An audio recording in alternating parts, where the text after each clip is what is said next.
So there's a correction to the key on number 9, 23.182. So it's set up right, it's just somehow they didn't get the right answer. Number 6. If, so we're going to have to label and relabel and unlabel this triangle a bunch of times. If A is 18 and B is 10 square root of 2, then cotangent of A. So cotangent of A would be adjacent over opposite because it's the reciprocal of tangent. So adjacent to A over opposite of A. And then I think I can see where that would reduce to 5 and 9. So I'm good with number 1.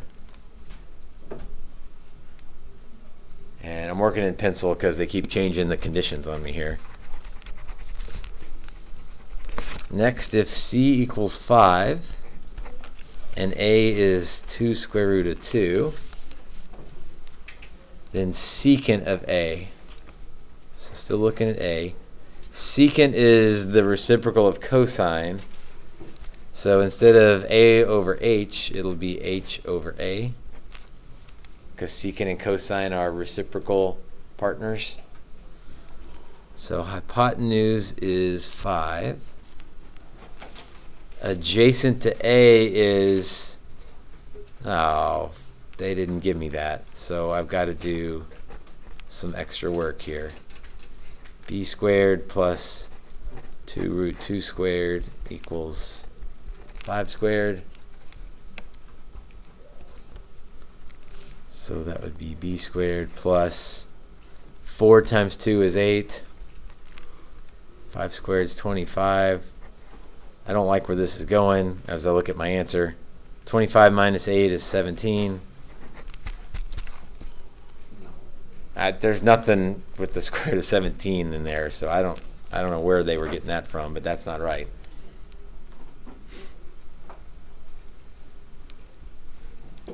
And then erase again. What an annoying problem, but keep changing the inputs on us.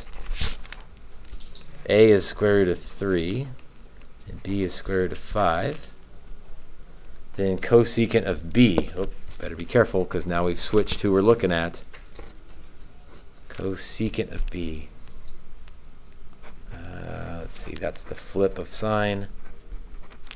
So that's H over O.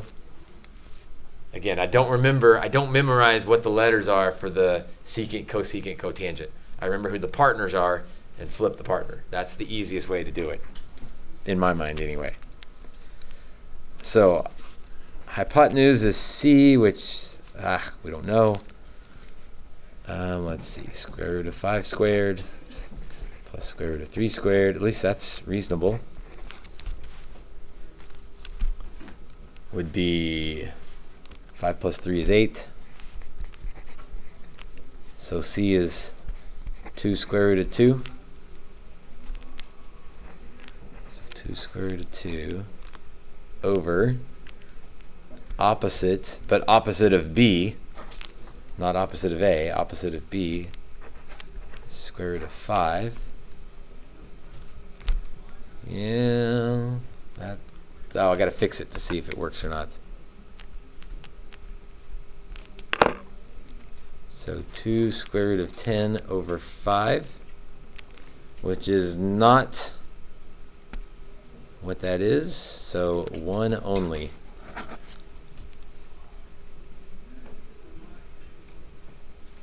That was an annoying problem, but a good problem in a sense that it covered a lot of stuff.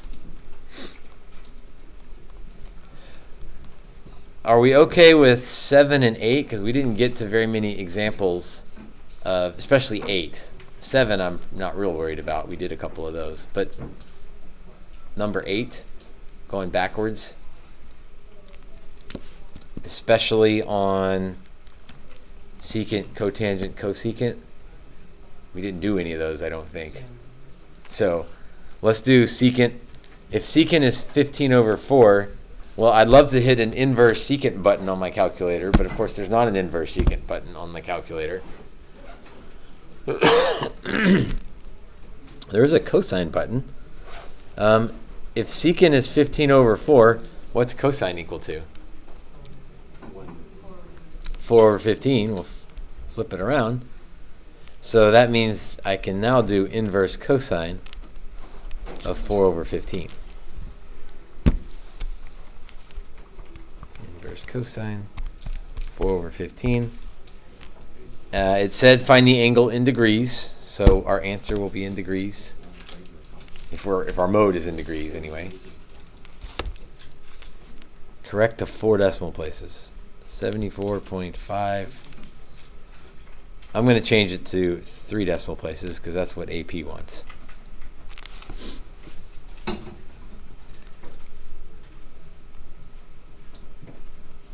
And with 7, you literally just plug it into the calculator, sine of 32.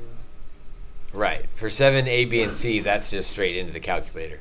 For D, E, F, you would just do you would do 1 divided by tangent of 39. As opposed to on E of number 8, it would be inverse tangent of 7/12. So be very careful about when you flip. Here you take the tangent and then flip. Here you take the inverse tangent of the flipped. And what's the difference? Well, probably the better way to do it is to not skip a step that I skipped. Is to write that the tangent of theta is 7/12. Mm-hmm. Then it's obvious that this is what you do. Cotangent is 1 over tangent. Cotangent is the flip of tangent. So if you show that step, you're less likely to mess this up. And it's just because of that, like, circle with a line, that's what makes it, That circle with the line is an angle, which means we've got to use an inverse button on the calculator. Mm-hmm. But I don't have inverse cotangent, so I need to flip it and then do inverse tangent. Okay, and since we don't have that at the top, we don't use the inverse, we just use a normal tan. Correct, and then do 1 over Yeah. to get the cotangent. So, yeah, 7's super easy, but then it starts to get a little confusing when we throw 8 in there as well.